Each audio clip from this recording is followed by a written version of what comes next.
Dalam tradisi masyarakat Indonesia, khususnya di kalangan masyarakat Jawa, Sunda, Bali, dan sebagian Sumatera, istilah sawan merujuk pada kondisi tubuh atau perilaku seseorang, terutama bayi dan anak-anak, yang mengalami gangguan secara tiba-tiba. Sawan dipercaya tidak hanya berkaitan dengan faktor kesehatan, tetapi juga erat kaitannya dengan pantangan adat, unsur spiritual, hingga interaksi dengan energi gaib. Meski ilmu kedokteran telah berkembang pesat, keyakinan terhadap sawan masih melekat kuat. Dalam berbagai situasi, masyarakat lebih memilih mencari solusi melalui dukun bayi, orang pintar, atau ritual tradisional sebelum membawa ke rumah sakit. Kali ini kami akan membahas pengertian sawan, jenis-jenis sawan, penyebab secara medis dan spiritual, serta bagaimana masyarakat menyikapinya secara seimbang antara logika dan budaya.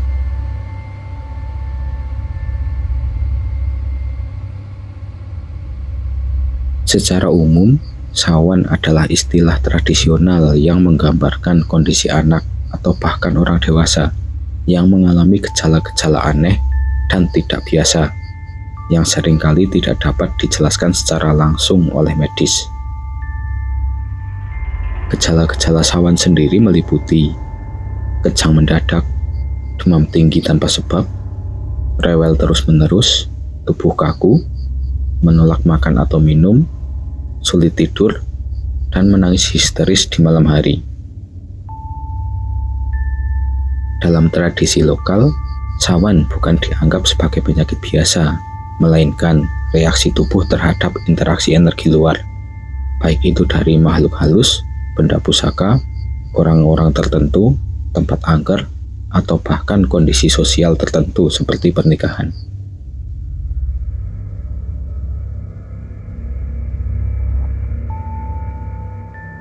Yang pertama, sawan mayit. Sawan ini muncul jika seorang anak bersentuhan dengan mayat atau berada dekat dengan jenazah. Masyarakat percaya bahwa aura kematian bisa menempel dan mengganggu keseimbangan spiritual anak. Gejalanya di antara lain, demam mendadak setelah ada kematian, bayi menangis keras terus-menerus, dan pucat serta lemas. Solusi tradisionalnya diantaranya diberi air basuhan jenazah dalam jumlah yang sangat kecil atau dimandikan dengan air doa. Yang kedua, sawan ibu hamil. Jika bayi atau anak digendong oleh ibu hamil dan terjadi ketidakcocokan energi, anak tersebut bisa terkena sawan. Keyakinan ini berdasarkan konsep bahwa janin dan bayi memiliki aura yang kuat dan bisa berbenturan.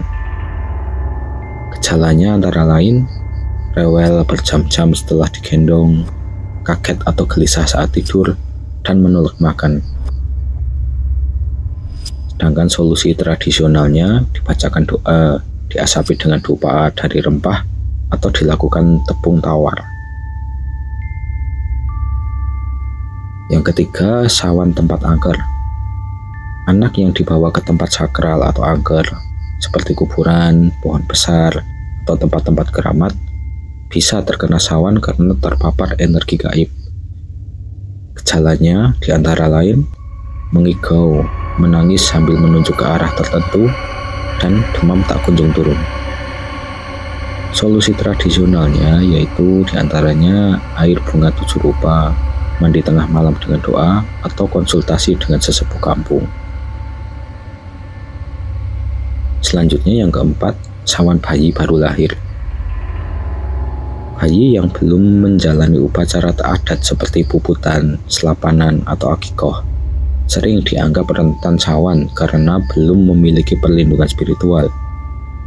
Gejalanya mudah kaget, menangis saat maghrib atau malam hari, dan wajah terlihat gelisah.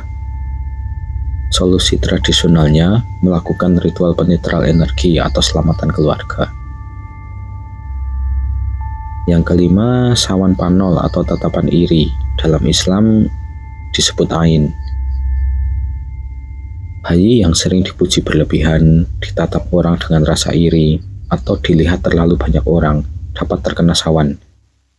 Gejalanya diantaranya rewel usai bertemu banyak orang, sulit tidur, atau muntah atau demam ringan.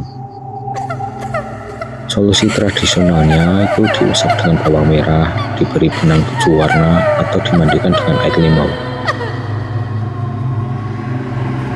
Yang keenam, sawan manten. Sawan manten adalah jenis sawan yang terjadi ketika seorang bayi atau anak kecil bertemu atau digendong oleh pasangan pengantin baru.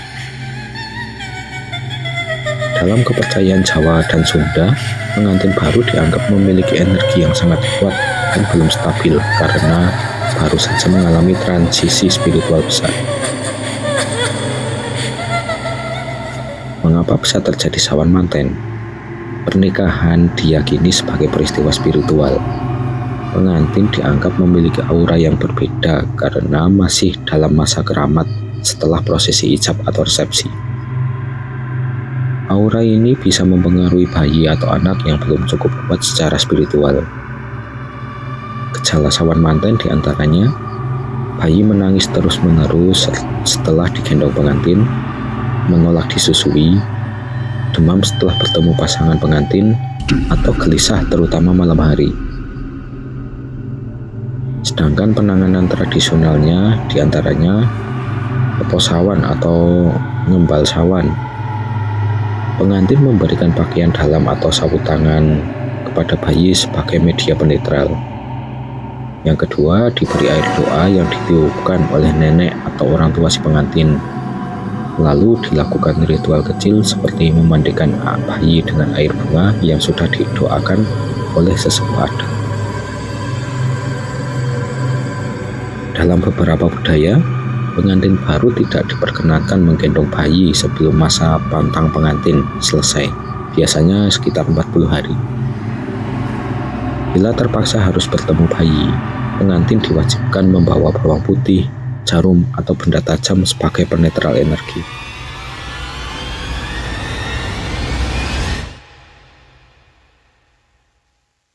Meskipun banyak gejala sawan dijelaskan dengan sudut pandang spiritual, dunia medis memiliki penjelasan ilmiah untuk gejala-gejala tersebut.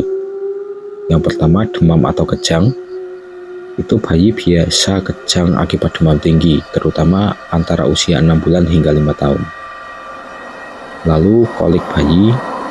Kolik membuat bayi menangis terus-menerus karena perut kembung atau pencernaan belum sempurna. Lalu selanjutnya stres sensorik. Bayi mudah stres akibat terlalu banyak interaksi baru, seperti suara keras, bau asing, atau banyak orang.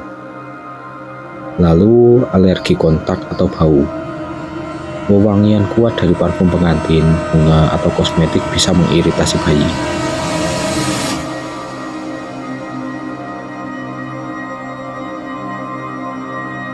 Dalam praktiknya, banyak keluarga Indonesia memilih pendekatan hybrid, yaitu membawa anak ke dokter untuk memastikan penyebab fisik, sekaligus menjalani ritual atau penetral sawan sebagai bentuk penghormatan pada tradisi.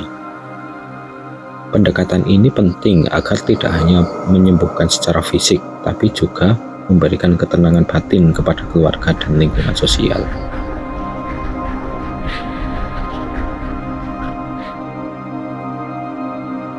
Meskipun sawan memiliki penjelasan budaya, tetap waspadai kondisi medis yang serius. Bawa segera ke dokter atau rumah sakit jika kejang berlangsung lebih dari 3 menit, anak tidak sadarkan diri, demam di atas 39 derajat Celcius, muntah hebat atau diare, wajah membiru, atau tidak merespon atau lemas.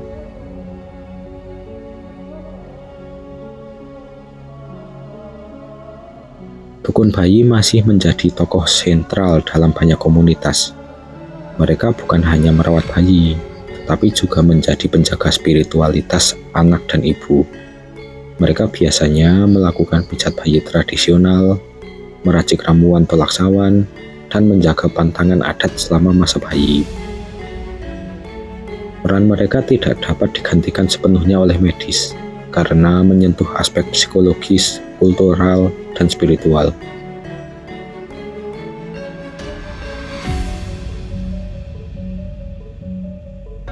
Sawan bukan hanya soal kesehatan fisik, tapi juga menyangkut keseimbangan energi, spiritualitas, dan hubungan sosial dalam budaya Nusantara. Sawan manten adalah salah satu bentuk nyata bagaimana masyarakat merespons situasi sosial dengan keyakinan spiritual yang mendalam. Memahami sawan dari dua sisi, tradisi dan medis, membuat kita lebih bijak sebagai orang tua dan anggota masyarakat. Mengedepankan keselamatan anak tetap penting, namun menghargai kearifan lokal juga bagian dari warisan budaya yang harus dirawat.